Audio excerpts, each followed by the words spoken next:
Hi అండి. Secret husband part 87. Kishore మాటలు వినగానే రాహుల్ ముఖంలో ఉన్న కోరిక క్షణంలోనే మాయమైపోయింది. ఆ సమయంలో వాళ్ళిద్దరూ చాలా దగ్గరగా ఉండటంతో అతనిలో వచ్చిన మార్పును పల్లవి వెంటనే గమనించింది. ఆమె అతని మెడ మీద నుండి తన చేతులను తీసి అతని ఒడిలో నుంచి లేవటానికి ప్రయత్నించింది. కానీ అతను ఒక చేత్తో ఆమెను అదిమి పెట్టడంతో ఆమె అస్సలు కదలలేకపోయింది. అతని ఫోన్లో, కిషోర్, నువ్వు ఆమెను సరిగ్గా చూసుకోలేకపోతే నీ రాజీనామా పత్రం నాకు పంపు. నాకు పనికిరాని ఉద్యోగి అవసరం లేదు, అర్థమైందా అని అన్నాడు. ఆ మాట చెప్పి కిషోర్ నుండి ఏ సమాధానం కోసం ఎదురు చూడకుండా రాహుల్ వెంటనే ఫోన్ పెట్టేశాడు. అతను తన చేతిని పల్లవి చుట్టూ కొంచెం గట్టిగా చుట్టడంతో ఆమె అదుపు తప్పి అతని చేతుల్లో పడిపోయింది. ఆమె శరీరం అతనికి ఆనుకుని ఉండటంతో అతని వేడి చర్మాన్ని ఆమె స్పష్టంగా ఫీల్ అవుతుంది. పల్లవికి తెలియకుండానే ప్రతిఘటించింది. కానీ ఆమె శక్తి రాహుల్ ముందు ఏ మాత్రం చాలలేదు. అతను ఒక చేతిని ఆమె వీపు మీద వేసి ఆమెను తిప్పి మంచం మీదకు తోశాడు. అతను వెచ్చని అరచేయి ఆమె మీద నుండి పైకి వెళ్ళింది. తర్వాత దాన్ని సున్నితంగా నొక్కుతూ రుద్దాడు. అది చూస్తూ ఉంటే అతను ఆమె కాలు పరిణామాన్ని కొలుస్తున్నట్లు అనిపించింది. తర్వాత అతను చిన్న గొంతుతో, మళ్ళీ పారిపోవాలని చూస్తున్నావా ఏంటి అని అడిగాడు రాహుల్. రాహుల్ పట్టుకు పల్లవి గుండె గాలిలో తేలినట్టు అయింది. అతను ఎప్పుడూ ఆమె సున్నితమైన ప్రదేశాలను ఖచ్చితంగా కనుగొనగలడు. తన ముందు ఆమెను ఎలా నిస్సహిరాలను చెయ్యాలో అతనికైతే బాగా తెలుసు. ఆమె తన శక్తిని మొత్తం కోల్పోయినట్లు అనిపించింది పల్లవికి. ఆమె ఆయాసపడుతూ మెల్లగా, నేను మీ ఒడిలో నుంచి లేవాలి అనుకుంటున్నాను అంతే అని అంది పల్లవి. రాహుల్ నెమ్మదిగా పల్లవి దగ్గరకు వస్తూ ఆమె ఎర్రగా వాచిపోయిన పెదవుల వైపుకు చూస్తూ బొంగురుపోయిన గొంతుతో, చిన్న అబద్ధాలు కోరు అన్నాడు. పల్లవి స్పందించే లోపే అతను ఆమె పెదవులను తన పెదవులతో ముద్దు పెట్టాడు. అతని చెయ్యి తన మీదకు వెళ్ళింది. కానీ అకస్మాత్తుగా అతనికి ఏదో మళ్ళీ గుర్తొచ్చింది. అతను ఆమె పెదవులను వదిలి ఆమె కళ్ళల్లోకి సూటిగా చూస్తూ, ఎప్పుడు నువ్వు అని అడిగాడు. పల్లవి ముఖం, మెడ ఒక్కసారిగా ఎర్రబడ్డాయి. ఆమె సిగ్గుతో అతని చేతిని పక్కకు నెట్టడానికి ప్రయత్నించింది. కానీ మళ్ళీ విఫలమయ్యింది. రాహుల్, మళ్ళీ ఎప్పుడు అని అడిగాడు. పల్లవి ఇంకా సిగ్గుపడింది. దానికి సమాధానం ఆమె కూడా తెలియదు. అందుకే బిడ్డ పుట్టిన తర్వాత అని మాత్రమే చెప్పగలిగింది పల్లవి. రాహుల్ ఏదో ఆలోచిస్తున్నట్టు సరే అంటూ తలూపాడు.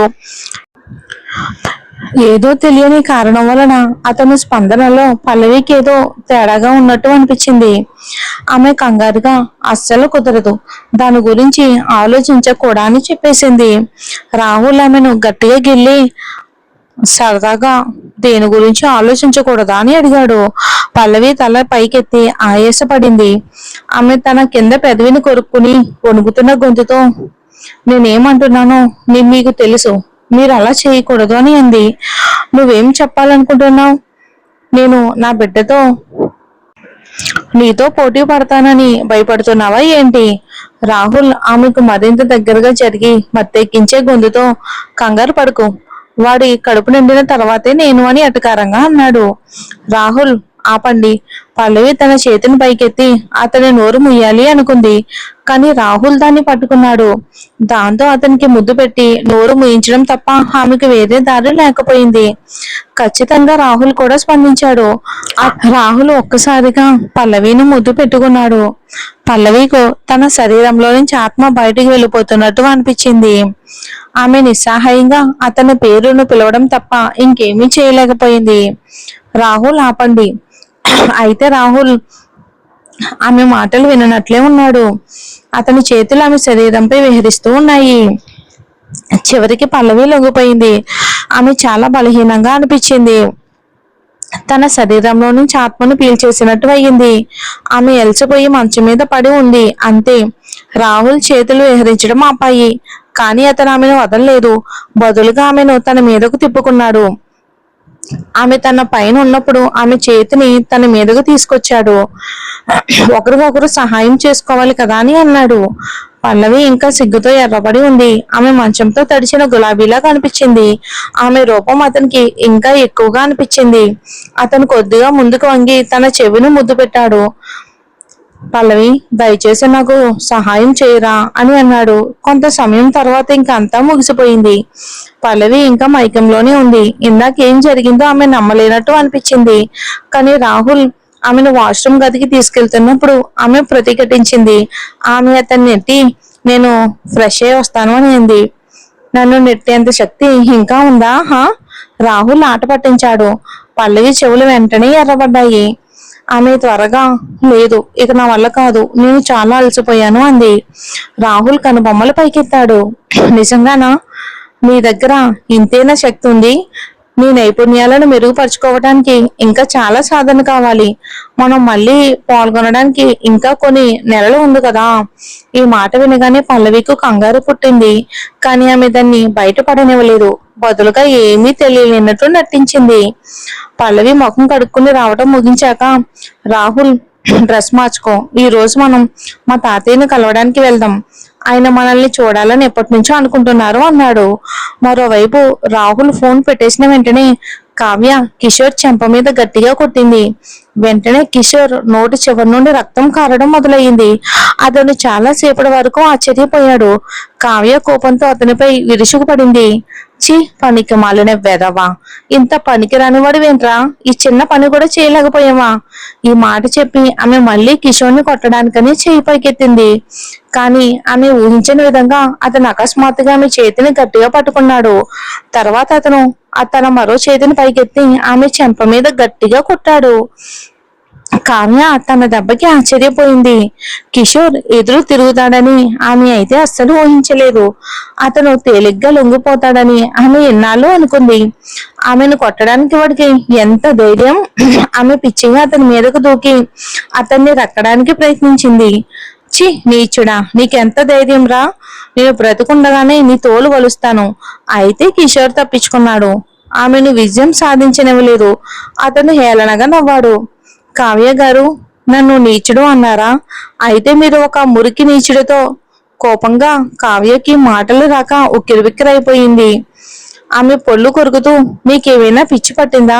జైలుకి వెళ్ళాలని భయపడడం లేదా అని తిట్టింది. మరి నాలాంటి నీచుడితో ఉన్నారు మీరు. అలాగా, మీరేం చెయ్యాలి అనుకుంటున్నారో చెయ్యండి. నా మీద అత్యాచారం చేశానని కేసు పెడతారా? పెట్టండి. కానీ నేను రాహుల్ గారికి మీరే నన్ను ముందుగా లొంగ తీసుకున్నారని చెప్తాను. మీరు ఇంకా కన్య అని ఆయన అనుకుంటున్నప్పుడే ఆయనకు మీ మీద ఆసక్తి లేదు. మీరు చాలా మంది అబ్బాయిలతో ఉన్నారు. మీ క్యారెక్టర్ కూడా అసలు మంచిది కాదు. ఒకవేళ ఆయనకి తెలిస్తే ఏమవుతుందో. నిజం చెప్పాలి అంటే ఆయన స్పందన ఎలా ఉంటుందో చూడాలని నాకు చాలా ఆసక్తిగా ఉంది. నువ్వు, కావ్య మళ్ళీ కిషోర్ని తిట్టాలి అనుకుంది.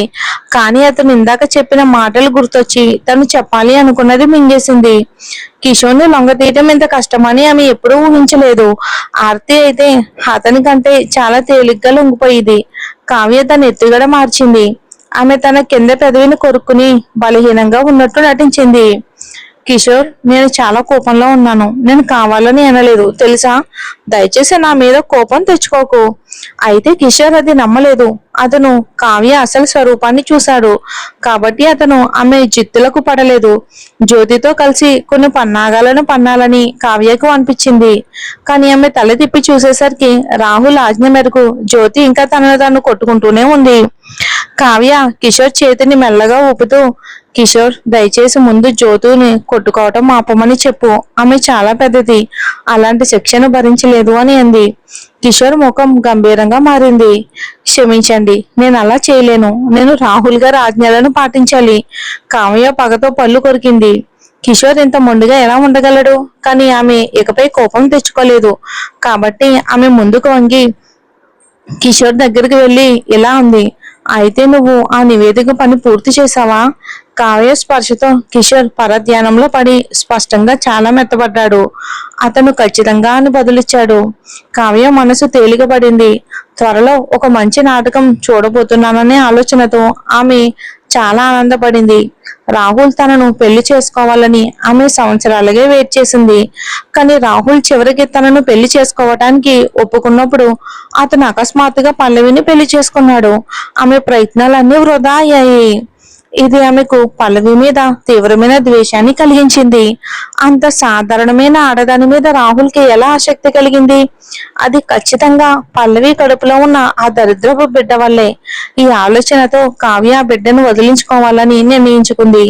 రాహుల్ ఆ నివేదిక చూశాక అతని స్పందన ఎలా ఉంటుందో చూడాలని ఆమె ఆత్రంగా ఎదురు చూస్తుంది.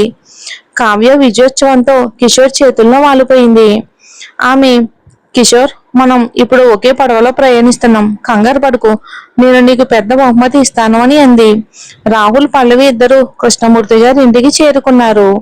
కృష్ణమూర్తి గారు ఎప్పటి నుంచో గేటు దగ్గరే వెయిట్ చేస్తూ ఉన్నారు. పల్లవిని చూడగానే ఆయన ముఖంలో వెంటనే చిరునవ్వు విరిసింది. కళ్ళు మెరిశాయి. ఆయన పల్లవి చేయి పట్టుకుని, నువ్వు వచ్చినందుకు చాలా సంతోషంగా ఉంది మనవరాలా, రా లోపలికి రా, ఇక వంటవాడితో నీ కోసం బోలెడు టేస్టీ వంటకాలు చేయించాను అన్నారు. అదే సమయానికి లావణ్య చివరి వంటకాన్ని టేబుల్ మీదకు తెచ్చింది. పల్లవి లోపలికి రావడం చూసి ఆమె కళ్ళు ఆనందంతో మెరిశాయి. వెంటనే పల్లవిని వచ్చి కూర్చోమని ఆహ్వానించింది.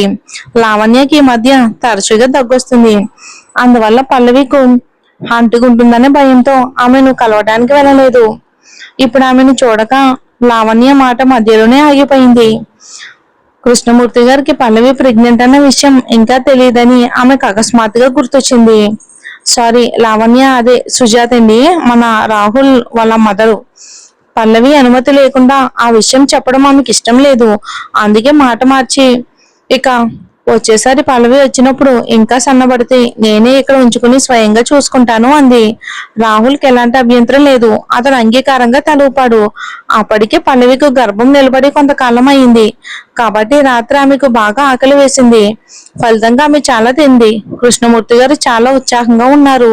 ఆయన కొన్ని గుక్కల వైన్ తాగారు. రాహుల్ కూడా ఆయనతో పాటు కొన్ని గ్లాసులు. వైన్ గ్లాసు కింద పెట్టిన తర్వాత రాహుల్ తన భోజనాన్ని దాదాపుగా ముట్టుకోనే లేదు. బదులుగా అతను సమయం అంతా పల్లవికి వడ్డిస్తూనే ఉన్నాడు. గ్లౌజులు వేసుకుని ఆమె కోసం కొన్ని రొయ్యలను కూడా వలిచాడు. వాటిని ఆమె ప్లేట్లో ఒక కొండలా పోసి, మొహమాట పడుకు, నీ శరీరానికి సమతుల్య పోషణ అవసరమని గుసగుసగా చెప్పాడు. పల్లవి ముఖం ఒక్కసారిగా వేడెక్కింది. తను సిగ్గుతో ఎర్రబడుతున్నానని ఆమెకు తెలుసు.